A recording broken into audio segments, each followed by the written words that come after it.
Episode के starting में हम देखते हैं एक बंदे को जो कि कोल्ड वॉर करते हुए आगे चल रहा है और हमें दिखाया जाता है कि वह बंदा बहुत सारे लोगों को मार रहा है और बहुत सारे लोगों को जान से भी मार रहा है। तो ऐसा क्यों हुई? तो इस एपिसोड में हमें उसके बारे में बहुत सारी इन्फॉर्मेशन दिया जाता है कि वो एक लेजेंड हिटमैन है उस समय के, पर उसके बाद वो एक लड़की से प्यार करता है और उसको अपनी गर्लफ्रेंड बना लेता है। उसके बाद वो रिटायरमेंट ले लेता है। उसके बाद उस लड़की से शादी करके बच्चे भी करता है और वो अभी एक नॉर्मल सा इंसान है जो कि हिटमैन का काम छोड़ चुका है और वो अभी एक दुकान संभाल रहा है। उस लेजेंड का नाम था साकामोटो टारो और वो अभी एक दुकान संभाल रहा है। उस दुकान में एक बच्चा जो कि तीरंदाजी की प्रैक्टिस कर रहा था, उसके बैग में से एक इंक का डब्बा गलती से गिर जाता है। उस इंक के डब्बे में से इंक निकलकर एक ग्राहक के पेन में लग जाता है, जिससे उसके पेन खराब हो जाता है, जिससे गुस्से में आके वो उस बच्चे को मारने वाला होता है। तभी साकामोटो अपने रिफ्लेक्स दिखाते हुए उस बच्चे को बचा लेता है। वो एक पेन को लेकर उस बंदे के गले में स्टैब कर देता है, जिससे वो बंदा मर जाता है।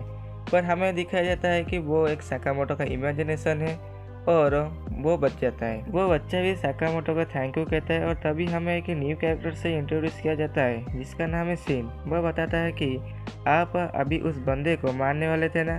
तो उसके बाद साकामोटो खुद इमेजिन करने लगता है कि वो सीन को मार रहा है। तो तभी सीन कहता है कि आप मुझे मारने को क्यों सोच रहे हो। उसके बाद सीन और साकामोटो खाना खाने लगते हैं और सीन साकामोटो के पुराने हिटमैन के समय के सारे बातें याद करके बताता है कि आप फिर से हिटमैन बन जाइए। तभी सीन एक शिकार जलाने की कोशिश कर रहा था और तभी साकामोटो उस शिकार को काट देता है और सीन सोचता है कि साकामोटो मोटा होने के बाद भी उसका रिफ्लेक्स काबिल तारीफ है। साकामोटो बताता है कि उसके पीछे नो स्मोकिंग का बोर्ड लगा है, तो उसे स्मोकिंग नहीं करनी चाहिए। उसके बाद एक बंदा साकामोटो को बुलाता है और उसके पेड़ काटने के लिए बोलता है और तब भी साकामोटो उसका पेड़ काट देता है। और एक बच्चे की माँ भी उसे बुलाती है कि मेरे बच्चा खाना नहीं खा रहा, तो साकामोटो उसे खाना खिलाता है और ग्राउंड में खेल रहे बच्चों को भी साकामोटो हेल्प करता है। तभी सीन भी अपने घर जाने लगता है और वो बहुत ही ज़्यादा खुश और एक्साइटेड हो जाता है और अपने कार को उछलने लगता है क्योंकि वो भी साकामोटो का बहुत ही बड़ा फैन था। तभी बाहर से एक बच्चे की माँ इसके बच्चे की आंखें बंद करके जा रही थी, क्यों समझ जाओ। उसके बाद सीन को एक कॉल आता है उसके बॉस की तरफ से और उसका बॉस बताता है कि तुम्हें साकामोटो को मारना होगा। तभी सीन मना करता है तो उसका बॉस गुस्से में बोलता है अगर तुम उसको नहीं मारोगे तो हमारे पास और भी बंदे हैं उसको मारने के लिए। तो सीन मान जाता है कि वो साकामोटो मारेगा। तो रात भर वो डिसाइड करता है वो साकामोटो को मारेगा या भी नहीं, और बाद में वो मन बनाकर आता है साकामोटो को मारने के लिए। उस समय साकामोटो न्यूज़पेपर पढ़ रहा था और तभी सीन आके उस पर गोली चलाने लगता है और वो साकामोटो एक च्युइंगम फेंकता है और जिससे उसका गोली मिस हो जाता है।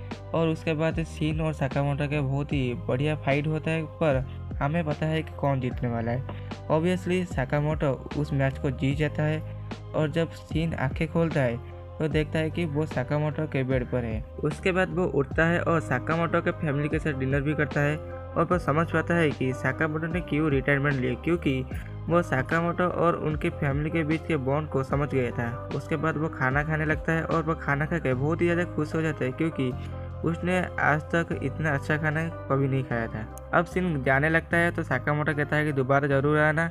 उसके बाद सीन अपने बॉस के पास जाके कहता है कि आप साकामोटो को मत मारिए, उसके बदले उसे मार दीजिए। तो उसका बॉस कहता है अगर ठीक है, अगर तुम यही चाहते हो तो यही सही। पर वो जानता था कि उसका बॉस झूठ बोल रहा है, तो उसने अपने बॉस के ऊपर बंदूक ताक दी। उसके बाद उसके बॉस ने उसके ऊपर हमला करने के लिए लोग भेज दिए और उसके बाद सीन और उन सब में बहुत ही अच्छी लड़ाई हुई। उस सब को साकामोटो दूर से ही सुन रहा था क्योंकि उसने उसके ऊपर एक चिप लगाया हुआ था और सीन अभी उनके आदमियों के साथ लड़ रहा था।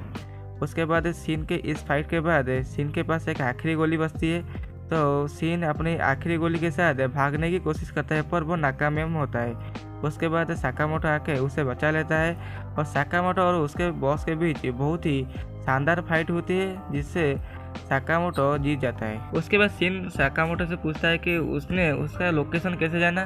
तो साकामोटो बताता है कि उसने उसके बंदूक में एक चिप लगाया हुआ था जिससे वो उसका लोकेशन जान पा रहा था। उसके बाद सीन सोचने लगता है कि वो शायद जब वो हार चुका था तभी साकामोटो ने लगाया होगा। तो उसके बाद सीन कहता है कि वो अब ये सब लड़ाई छोड़ देगा और अच्छी ज़िंदगी जीने की कोशिश करेगा। तो साकामोटो उसे एक एप्रन देता है और कहता है कि तुम मेरे दुकान में काम कर सकते हो, मैं तुम्हें 1 घंटे का 8 येन रुपये देने वाला हूँ। अब सीन भी साकामोटो के दुकान पर काम करने लगता है और साकामोटो की बेटी भी उसे बहुत ही ज़्यादा पसंद करने लगती है। सीन एक प्रोडक्ट लेके एक दादी माँ को देता है जो दादी माँ को चाहिए था, क्योंकि उसके पावर की वजह से उसे पता चल रहा था।